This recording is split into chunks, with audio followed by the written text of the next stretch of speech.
Welcome to Dream Farm. On today's episode, I want to talk about wild apple trees. How you can, let's say, promote them, facilitate them. These aren't the kind of apples that people plant to eat. You're not going to make apple pies out of most of these, but they are what you might call deer apples. And there's a bunch of them on this farm. So I want to talk about maybe how a person can manage these, maybe how we can get them planted. I'm going to talk to a biologist. I got to find out more about that. Dream Farm is brought to you by Whitetail Institute Food Plot Blends, Hunt Stand Pro Whitetail App, Hoyt Archery, Wildlife Farming, and PH Outdoors. One of the more interesting things on this farm is the number of wild apple trees. And if you look behind me, you can see one. I mean, there's an apple tree in there. And it's surrounded by competition though. There's multiflora rose in there, kind of wrapped around it. And there's vines growing up through it. It's not bearing apples yet, it's too young. But there are hundreds of trees just like this on this farm. It's in the old pasture. And I don't know how these trees got started, but I think they got moved around by the cows. You know, they'd eat the apples, then they'd pass them through, and then the seeds would take and start growing. But the only ones that seem like they're doing well are the ones that are really big, or the ones that have you know, the multiflora rose around them or other competition that kept the cows off them. So I'm gonna show you a few more of these. You're gonna be surprised, I think, at how many apple trees there are here. And you can't really count some of them, I suppose, because they're only a couple feet tall, but they're still here and they're still trees. There's hundreds of them. There might be 1,000. So one of my big off-season projects is gonna be doing the improvements or the steps required to free up these trees, you know, to release them from the competition. Without the cows here now, the only thing left to browse on these is going to be the deer. And with so many, I don't think that's going to be a factor. So I'm going to have to go in.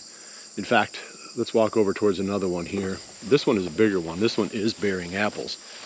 But again, it's not perfect if you look at where he's set. So this tree is set right into the timber. Looks like it's all shagbark hickory around it. And I'll just drop those trees away and give this tree, you know, more access to nutrients, more access to moisture and sunlight. And this one will bear a lot of apples. I mean, look at it right now. I mean, it's for nothing, for no effort on my part whatsoever. You know, there's hundreds of these, and that's pretty dang cool. So, you know, if I can go through, some of them are gigantic. I don't know which apple they are, but they're not the dwarf. I mean, they're 40 feet tall and 30 feet wide, or 30 feet tall and 40 feet wide, just completely loaded with apples. So that's going to be a unique aspect of this farm, and something I'm going to really have to get aggressive with during the off season and free up all these apple trees. As long as I'm talking about it, let's just look at some of these. I mean, here's one down here.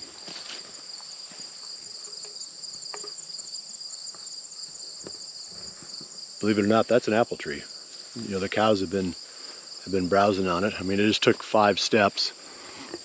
Okay, if you look behind me to my right, apple tree. Let's take another 5 steps.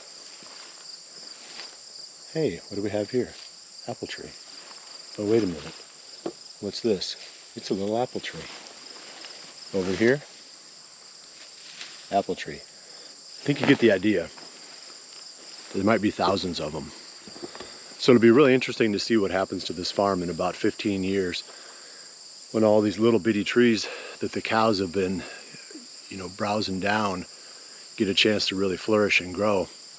In addition to all the giant ones that are already here bearing apples. There might be so many apples here that there's no possible way for the deer to eat them all. It's probably that case already.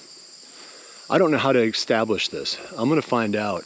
I'm going to find out from the forester or from some of the biologists that come around here. How could we simulate this without this, just being here? How could I have created this kind of flourishing apple culture? Can you just take these old deer apples and dig holes and throw them in the ground and bury them and move on? The old Johnny Appleseed method. Can we grow apple trees that way? My guess is that in areas with high deer density that would never work, but maybe other places it would. So I'm just going to keep walking. I just took another 10 steps. Here's another one. They're just everywhere. I don't know what this one is back here. I think this might be, I don't know if that's a plum tree. I need to get better at identifying stuff. This might be a different form of apple tree. Yeah, I see apples up in there. So I didn't go far.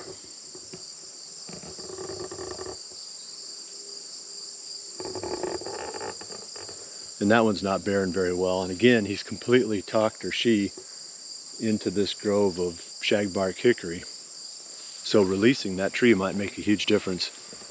So I just thought you might get a kick out of it. It's just one more element of creating a dream farm, is coming up with a strategy for the soft mast. And this one has got an unbelievable running start.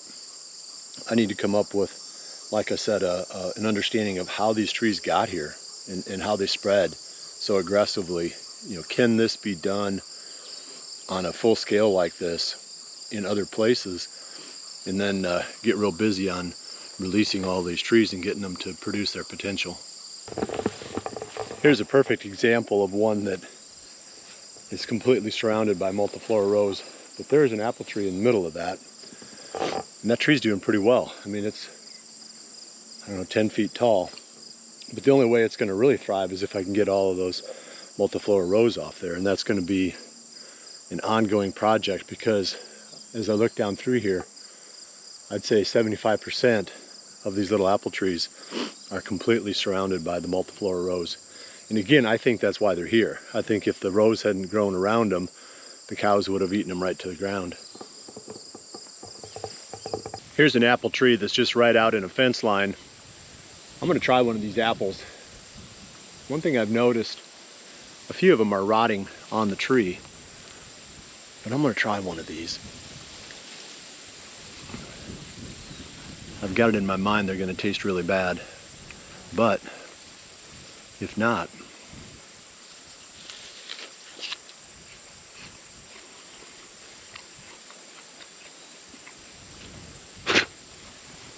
not worth swallowing. Yeah, they taste really bad. This one does anyway. I've eaten a couple others that tasted pretty good, but there's nothing sweet in this one. Just bland. So maybe that's the thing.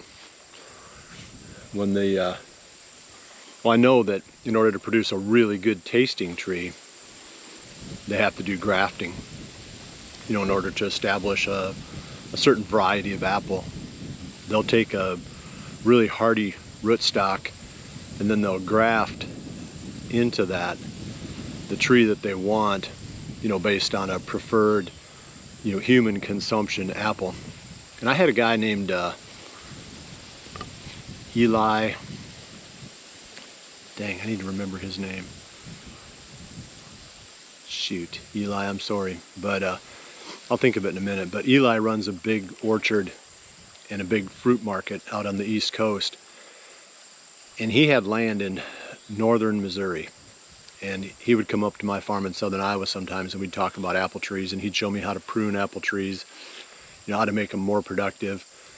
And he recommended Enterprise and Liberty on the B118 rootstock. Eli Cook finally thought of it. But Eli was awesome. Maybe at some point I'll pull up, or maybe even in this episode, I'll pull up a little excerpt from some of those comments that I had with Eli over the years. But those were more like the human consumption kind of apples, the stuff that, you know, we would like to eat. But he also recommended those for the wildlife because of how hardy they are. So I think apples in general is a great topic for us. We're going to keep revisiting this, you know, every couple of years or every year maybe now, and really dig into this, because when you think about planting food plots and how expensive it is and how you got to do it every year, you know, wouldn't it be nice if we could just plant them once and they produce, you know, tons of forage per acre, and all we have to do is some basic maintenance and we don't ever have to go back and plant them again. I mean, that's basically what an apple orchard is. So figuring out, you know, how we can implement, you know, a really good apple orchard on the dream farm, I think is a super important part of the overall project. Here's another apple tree that's real easy to get to, right along the edge of the field. I'm going to try this one. It's got a different color and a different shape of apple. It's got a wormhole. Hopefully I don't get the worm. But I do want to try another one, because somebody I talked to said that there are some really good tasting apples here, that they've hit them over the past, in the past.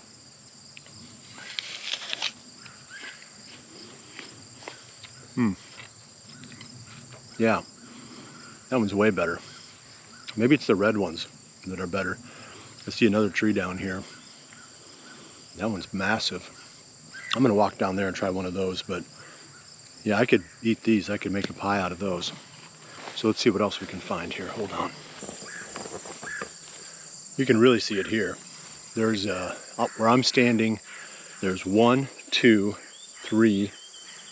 I don't think that's an apple tree. 4, 5, 6, 7, 8.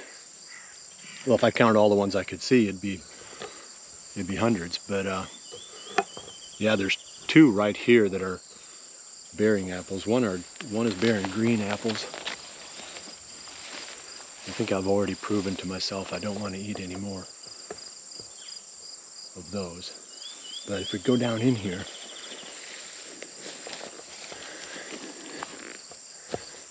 this is a pretty good sized tree that's bearing those red apples again. So let me try one of those. Ooh, that one was nasty. Better be careful what I grab. That one was soft and mushy. Let's see. This one looks a little better. All right. Ooh, look at that. That actually looks like an apple.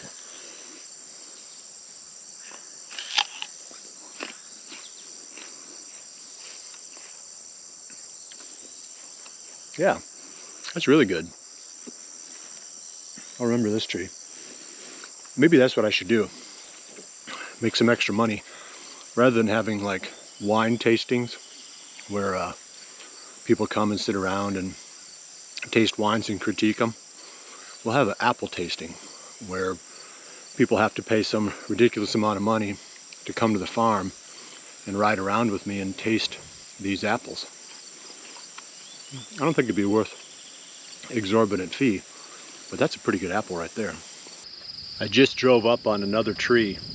This one has got really dark red apples, and I'm gonna see if it tastes any different. It's dropping already, because if you look here, there's some on the ground, and the deer have got a trail that they've just beat down to it, and all the grass underneath the tree is knocked down. So they're probably coming in here, the ones in this area, probably coming in here at least once a day and checking for any fresh apples on the ground.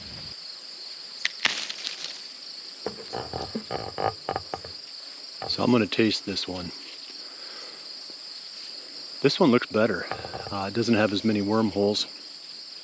I don't know if that's just because of where it's located or if it's the type of apple, but ooh, I already don't like that one.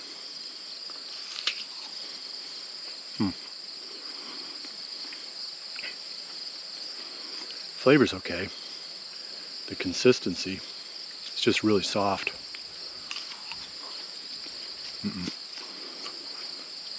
No good, no more. But I'm sure the deer love them.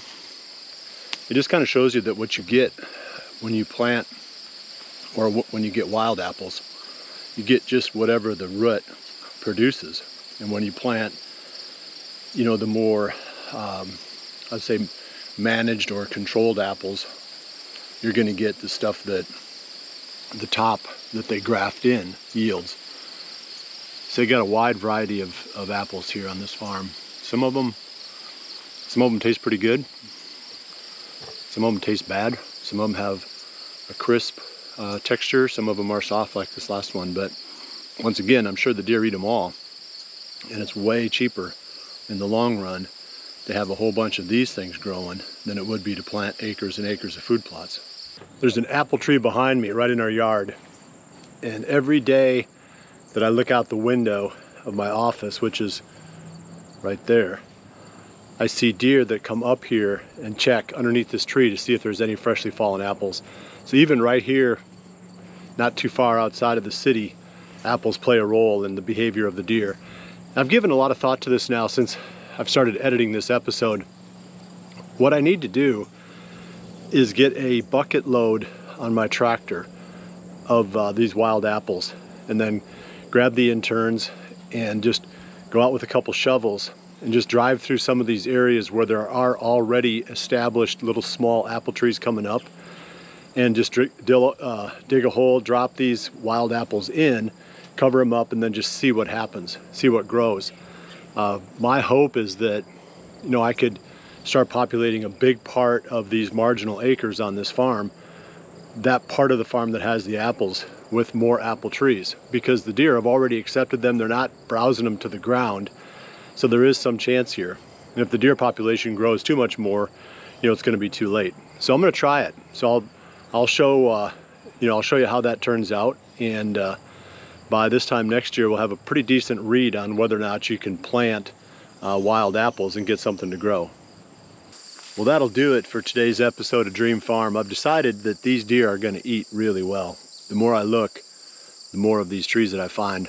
Hundreds of them that are bearing apples, and hundreds more that are a few years out. I'm going to come back and talk about this some more in the future, because maybe this is something that we can all learn from. Maybe there's a way that we can capture this kind of success and get it going in other places. I appreciate you joining me. We'll see you right back here again in the near future for the next episode of Dream Farm. And remember to always dream big.